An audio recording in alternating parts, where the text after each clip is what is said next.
Stop it. Get some help. So a while ago, I reviewed Spider-Man 2000 on the PlayStation 1. While it was a very flawed game in a lot of ways, it was still a really fun game to go back and play. It was, after all, one of my favourite games to play from my childhood. It was a really great time to see how much care Neversoft took into crafting a rich and engaging Spider-Man experience. From the cheesy plot, the different costumes, the replay value, and of course the massive Chad himself, Venom. You idiot!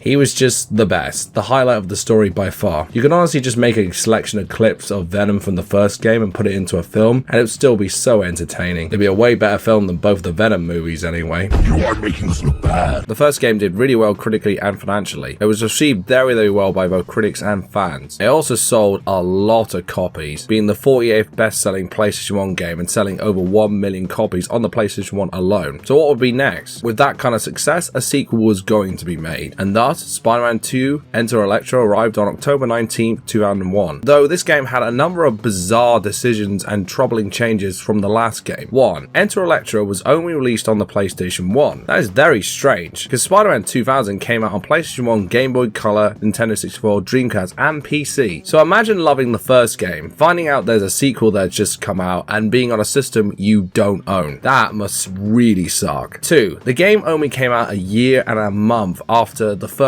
game. Now this was not completely uncommon for the PlayStation 1 era of games. The Crash Bandicoot games came out on a yearly basis after all. And 3, the biggest one, Neversoft was not involved with this game at all. While it did use a similar engine from the previous game, this time Vicarious Visions was handling the game. That's 3 red flags and we haven't even started the game yet. Oh no, this is horrible! Slightly worrying, but believe it or not, I have never played this game before. Unlike the first game, which I have a lot of history with, this game I have virtually none at all. So this is going to be a really interesting experience for sure. Or could it be a shocking one? Before we start, make sure to like this video, subscribe for more content, and click the notification bell to be notified of all new videos. Now, with the background information out of the way, let's web swing right into Spider-Man 2's Enter Electro's plot. Spoilers ahead, of course. Spidey 2 starts off with a really helpful recap of the previous game's story. It's worth noting the recap uses the Dreamcast/PC graphics. You can tell by Spidey having his lines on his costume, but in the PlayStation 1 version, he doesn't. Still, very helpful recap indeed. Set shortly after the first game's event, on a dark night, a mysterious cloaked figure breaks into some scientific laboratory center. He takes out some scientists, one of which being Kurt Connors, aka the Lizard. See you later on in the game, mate. The figure is revealed to be Electro. I mean, it's not like the game's called Enter Electro of anything. Still, Enter Frogman would have been an interesting game concept, or a unforgettable game experience.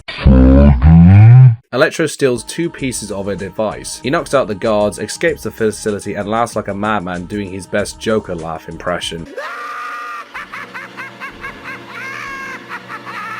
I can see why Electro has a mask on. Put it back on, mate. No one wants to see that. Also, the state of the security of this place. There is no one to stop Electro, only they turn up when he's already taken the bloody device in his money in the bank briefcase. Man, we suck, don't we? Oh yeah, we are totally useless. We're so getting sacked tomorrow, aren't we? Yes, Larry. Yes, we are. Still, not a bad opening though. Oh, Jameson, you bastard. Then we throw to Spidey. He goes for a quick little bit of training with Beast from the X-Men.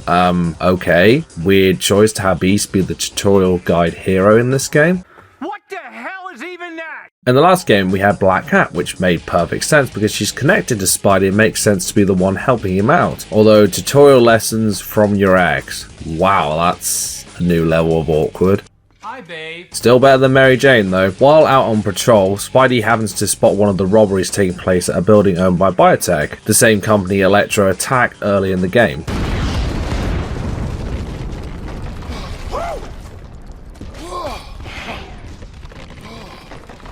I guess old Dutch got all the smoke he wants. Spidey places a Spidey Tracer on the head thief's motorcycle, taking down tons of hired thugs on the way like a row of dominoes. Spidey follows him to the abandoned warehouse, but the head thief is passing off the stolen briefcase to a contact. Spidey takes out the thugs in the warehouse and interrogates one of them. I always wonder why Spidey doesn't do this more often, although it is a bit too Batman-ish. You know, you can bleed to death without ever spilling a drop.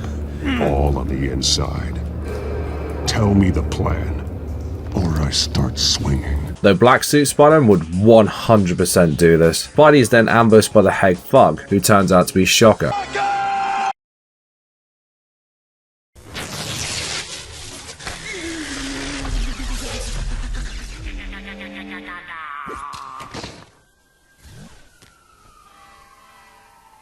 predictable Herman. Spidey beats up Shocker, and they both escape the exploding warehouse. Following the thug's tip, Spidey heads for the airfield, where the contact is headed towards. He has to stop a bomb on the way though. As I said last time, Spider-Man games love bomb missions. Because when the bomb arrives, there'll be nowhere left to hide. Spidey takes out a machine gun nest waiting for the police at the airfield, and stops a runaway airplane from it crashing. Oh, believe me, we will get back to you later, you devil of level. Meanwhile, the contact escapes via the helicopter. Spidey places another tracer on it. Helicopter! And tracks it to the train yard owned by Hammerhead. Nice work, Bug. Working his way through the train yard and briefly fighting the Sandman, Spidey catches up to the fleeing train with the contact on board. Bingo! Good thing I've been trained for this. Hey, you get it? Trained for this? Yeah, okay. Let's move on, shall we? Well, that was fucking dreadful. Spidey confronts the contact, who turns out to be the Beetle, and just as he confronts him, he escapes with a briefcase. But he unknowingly leaves a clue behind for Spider-Man, an invitation to the Science and Industry Ball. First thing we'd better do is split up and search the school for clues. Oh, hi and bye, Beale, because, well, we'll never see him again. We don't even get to fight him. That's so lame. And besides the villain meeting, we never see him again in the game. Speaking of that scene, Electro meets with his hired thugs and Sandman to discuss the next part of his plan. Electro explains he needs to use the Bio-Nexus device he stole earlier at the start of the game, which can amplify someone's bioelectricity to power an entire city block on a normal human. However, with Electro at the steering wheel, he can amplify his powers and make himself a god in basic electricity form. So imagine Zeus's powers from God of War or Greek mythology on Electro. They've acquired all the pieces, but it still needs a power source to properly power it up. Electro then introduces his new hired force led by Hammerhead. Look at the size of that thing, Doctor. Electro sends Hammerhead and his men to kidnap Dr. Watts at the ball. Actually, there's a lot of key information about how the device works. Man, when Hammerhead entered the scene, it suddenly felt like the game turned into one of the Mafia games. Frank told me you ran into some trouble? Yes, sir. My cab got smashed up pretty good. At the ball itself, Hammerhead takes a lot of hostages, but is fought by Spider-Man, who rescues the hostages and defeats Hammerhead. However, during the fight itself, Dr. Watts is captured by Sandman. I don't like sand. Spidey goes to find out more information on Dr. Watts and why the villains are after her, so he calls Dr. Kurt Connors at Biotech, only to hear a lot of strange noises on the other end of the phone line. I don't know why Spidey is so worried. It sounds like a typical Xbox 360 voice chat on one of the old Call of Duty games to me. What do you want? I want to know why you just shouted at me down the microphone. What do I fucking shout at you down the mic for? Playing your fucking mouth, mate. I'm a grown man. You sent me a message first, yeah? Spidey infiltrates Biotech and makes his way past the security and robots to reach Connor's lab. He finds out that Connors has turned into the lizard. Look at the size of that. After creating an antidote to restore Connors back to normal, Spidey learns from him about Electro's plan for the Bio-Nexus device, leading him to investigate Dr. Walt's lab and discover that the device can be powered by a special type of sapphire. When out of complete nowhere, he's ambushed by Sandman. Mr. Sandman, bring me a drink. Bum bum bum bum. You are the most useless villain that I've ever seen. After defeating Sandman by flushing him down a sewer gate, kind of like the way he did with Spider-Man 3, Spidey sees a news report about the sapphire being on display at the museum. So it's a race to get to the museum before Electro does, fighting through some electrical powered samurai. Okay then, when did this turn into Ghost of Tsushima all of a sudden? You have no honor, and you are a slave to it. Spidey battles Electro, and in the ensuing fight, Dr. Watts is captured by Electro again. He offers to free her if Spider-Man gives him the sapphire. Spider-Man reluctantly obliges and misses in an attempt to reclaim the jewel before Electro catches it. Taking the opportunity, Electro uses the gem to supercharge himself into pure electricity, or Hyper-Electro as the game calls him. I fear no man, but that thing, it scares me. Spidey follows him to the top of a nearby skyscraper. However, he's unable to directly attack Electro. Instead, he uses the tower's generators to overload the Bio-Nexus device, destroying it and cutting off Electro's powers and finally defeating him. Electro is in jail with Hammerhead and Shocker, who are playing poker. Electro keeps complaining that he would have been a god if Spider-Man hadn't ruined his plan, and hilariously, Hammerhead just tells him to shut up. Will you shut up? When Hammerhead asks if Shocker knows any more card games, Shocker states he has no idea. Those guys may be would do, which turns out to be the villains from the first game, still in their jail cells together, which I always was baffled about. Surely putting them all in the same jail cell was not a smart idea, but they could all just easily break out together. But they're in separate jail cells, guys. Shocker asks if any of them know how to play Go Fish, and much to Spidey's annoyance, 4 is now credited with saving New York from Electro. I need a new agent. As he swings off into the sunset. And that's the game's story.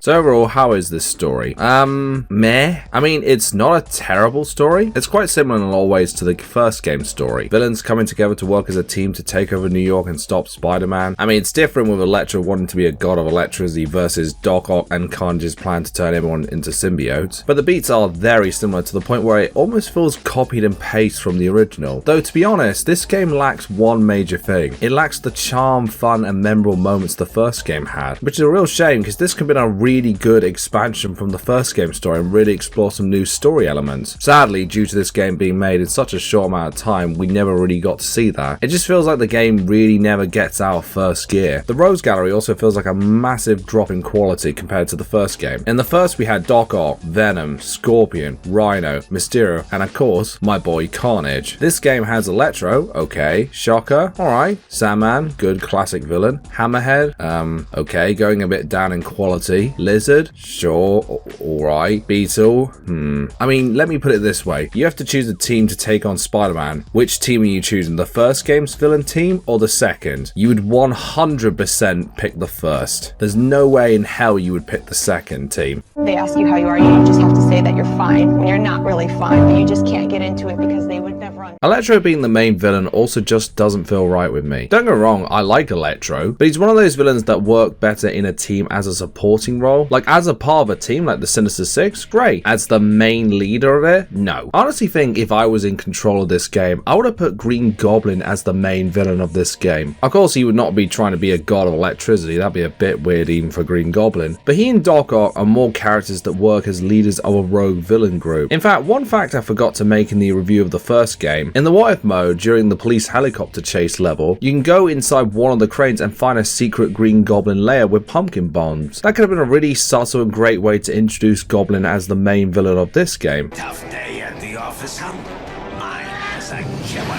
This game is also really short. I beat it in 5 hours. This game only has 24 levels. The first game had 34 levels. That's 10 less levels from the first. A sequel should be an improvement from the original, not a downgrade. But this story in general is just really forgettable. Not terrible, just not nearly as memorable as the first game story.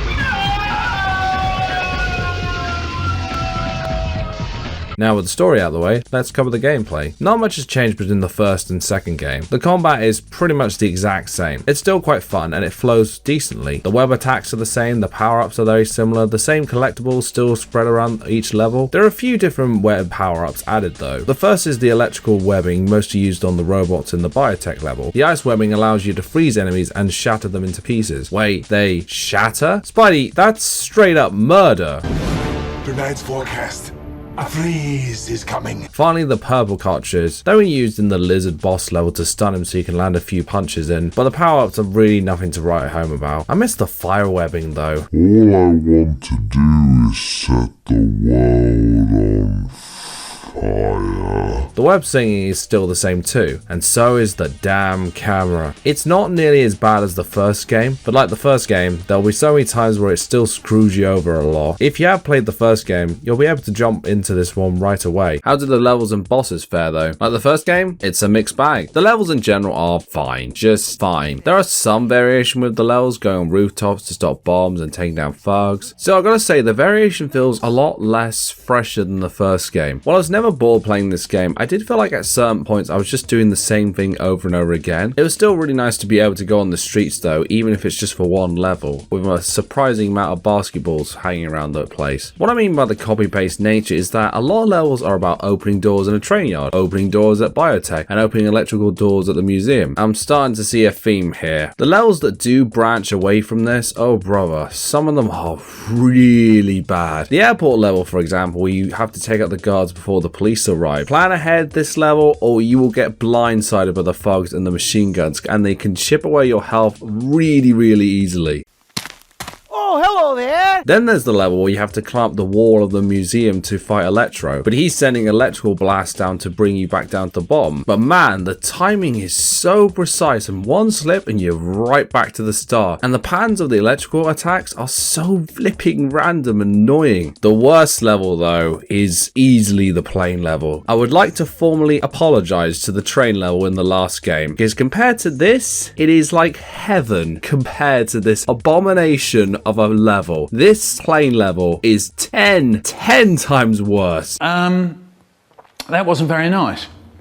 Actually, it was horrible. Jesus Christ, let's go through the list. 1. You have to take out the explosive barrels with your web blast. 2. You have to open the doors in the hangars really quickly so the plane doesn't crash into it. 3. You have to not get caught up in the plane and keep ahead of it at all times. And 4. Just the cherry on top of the cake. Even if you do all this right, at the end of it, you have to slow down the plane with your webbing, making sure it doesn't crash into a fucking wall. Like, God, like, oh, what a horrible level. It's easily the worst level out of the two games, and it just was a pain in the backside. No joke, took me 10 times to beat this, and by the 10th one I wanted to snap my control in half like Bane did to Batman in Dark Knight Rises. The game as a whole though is fairly easy, but this level, god damn it, is the worst. So the levels as a whole are not that bad, but like this game as a whole really, it's not very memorable and a bit disappointing. Speaking of disappointing, let's talk about the boss fights. There are 6 boss fights in this game total. Electro being the main villain, of course, he gets 2 boss fights. The first one's not that difficult, you just have to wait for your chance to jump in and attack him and repeat over and over again. It's a bit repetitive, but it's not that bad.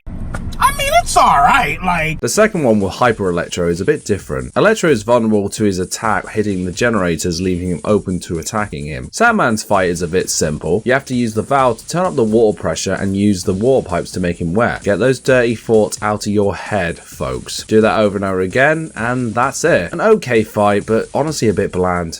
Pile of worms. The fight with the lizard is probably the best one in the entire game. You have to access his computer first, needing to combine 3 different chemicals together to make a serum to beat him. Then you have to web shoot that at him and punch him loads of times, and that's it. Just lather, rinse, repeat. However, Shocker and Hammerhead, well, these fights are honestly terrible. Why, you may ask? Well, because they rely on the web yank attack. In the first game, the web yank was done by holding triangle and down. It wasn't the most reliable web attack, and it was probably the one I used the least in the first game. However, this game forces you to use it, and the results are not a pretty sight. It's not very reliable. The Shocker one, for example, you need to pull boxes down on top of him. The problem is the boxes fly everywhere except on Shocker himself. I'm gonna put some dirt in your eye. And honestly, you can't attack him any other way though. I just found using the web yank to pull him down and then just punch him quickly and then dodge out the way when he attacks is the best way to go about it. Hammerhead's one is a little different, as you have to pull his machine gun out of his hand and then punch him. But just as you do that, he can then charge and attack you, leaving you vulnerable and missing your chance, and then you have to do the whole thing over again. They're just 2 terrible fights for the same reason, honestly. Had enough, huh?